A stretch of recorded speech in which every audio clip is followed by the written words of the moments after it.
Hi INFP, the name is Erik Thor and I'm freshly back from vacation to talk about INFP and feelings of defectiveness. How do you overcome feelings of being wrong or broken or not right in some way? Well, let's talk about that together. Do you feel like you are defective, like there's something wrong with you, something that's always been wrong, that has made you different from other people, or somehow it's made you feel incapable of doing certain things? Can you think of times when you denied yourself from applying for a job or pursuing a relationship or doing something because you felt something is wrong, I shouldn't have this, I don't deserve this, I'm not good enough for this, right? Feelings of defectiveness can really cripple us. It can make us limit ourselves from a lot of things. And here, it's very important to think about where these feelings come from. Whose standards have you internalized? Whose inner critical voice is broadcasting inside your head right now, right?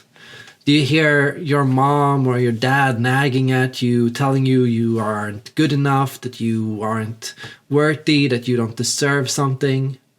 Or is it all from yourself? Have you decided that you don't like, or that you're not good enough, or that there's something wrong with you? And why did you decide to do that? Often we can harbor ideas and benchmarks and judgments from how a good person is supposed to be. We might compare ourselves from other people, for example.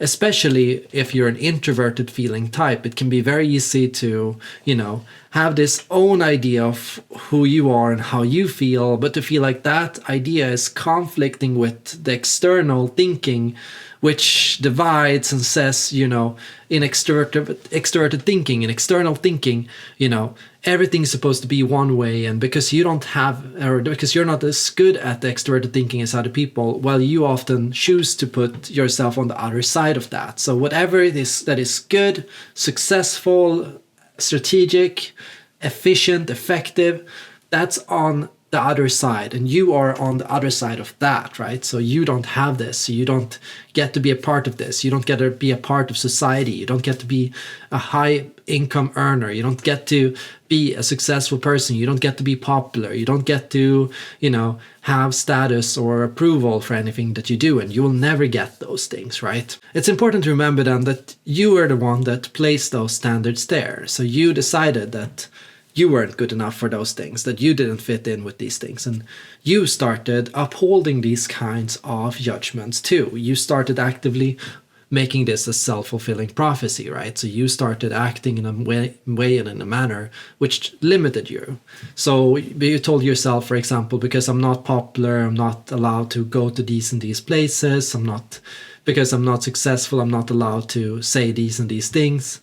So you started living according to these kind of standards and according to these kind of rules and expectations. That's not to say that you might not have heard or experienced bullying or negative things that might have influenced or reinforced those kind of feelings. Of course, it's possible that you experienced negative feedback from other people, from your parents, teachers, from other classmates, co-workers, your boss, and that those things reinforced those kind of feelings and made you start feeling that way even more, right? But the short gist of it is you agreed with them and you started acting that way and you started following those kind of expectations, perhaps to protect yourself, right? Now, with introverted feeling, often the general process is we go and we pull inwards to our own safe place. And in our own mind, we have our own ideals, our own feelings, our own imagination.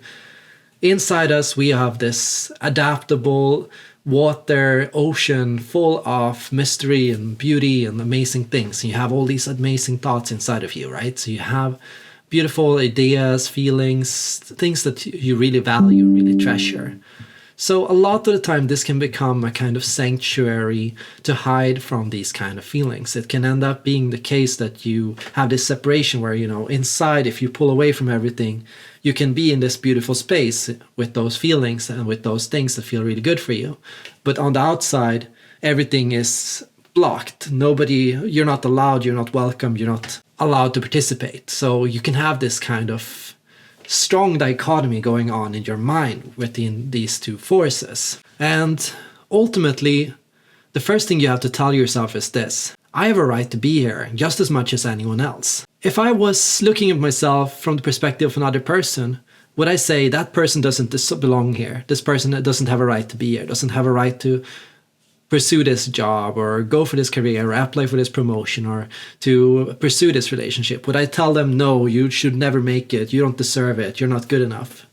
Or would I say, of course they deserve it, of course they should try, of course they should put themselves forward, right? So the reason why I say this is because so often we internalize expectations on ourselves that we would never put on other people. We would never tell another person this. We would never say this to anyone else. So if you catch yourself being very mean to yourself, saying I'm not good enough, I don't belong here, I'm not worthy, I don't deserve this or this or this.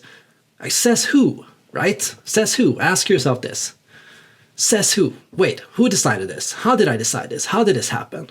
And ultimately, I have this personal experience where it would be like, when I was younger, I would often be very unkind towards myself. And I'd tell my friends or people around me that, I'm not good enough, I suck, all those things, right? I'd say all these things. And then my friends, thankfully, they'd say, stop, Erik, don't say that.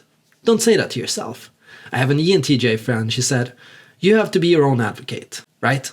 So she said, you have to stand up for yourself because nobody else is going to do it for you. Okay, actually, there are people that are going to help you stand up for yourself, but the gist of it is true. You have to be your own advocate. So you have to push for yourself. You have to believe in yourself. At least you have to stand up for yourself and say, hey, I can and I should try and I deserve to have a right to apply and push myself forward and put myself out there just like anyone else. Because ultimately, what are we looking for here? What you're really looking towards is individuation, right? So first, you have to recognize that everything that you are, everything that you have, everything that you feel is and deserves a stage to express itself, to put itself forward, a place where it can belong and where it can crystallize in the real world.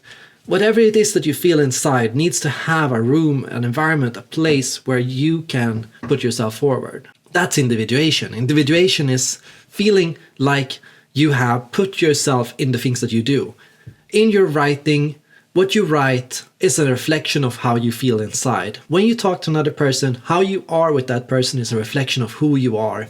It has to be authentic. It has to be you. It has to be what you want, what you feel. You have to feel that you are living a life in accordance with your inner values, what you care about, what's important to you. You have to express that in what you do and in how you act and in the things in your life that you live, right? That's individuation for you. Step 2, that's integration. That is recognizing that extroverted thinking, introverted feeling, they're just two sides of the same coin. And if you can align your inner world and can believe in yourself and can feel and connect with yourself, the inner world and the outer world collide and become one. Ultimately, your actions, the things that you do in work and in anything that you do in life really, becomes a reflection of how you feel. You start to muddy the boundaries of these two functions, and you start to combine them into one core and integrated function. So that's the goal. So what do you need right now, today, to believe in yourself a little bit more? How can you live what you feel today? How can you first give room for what you feel and what you want and what you dream of?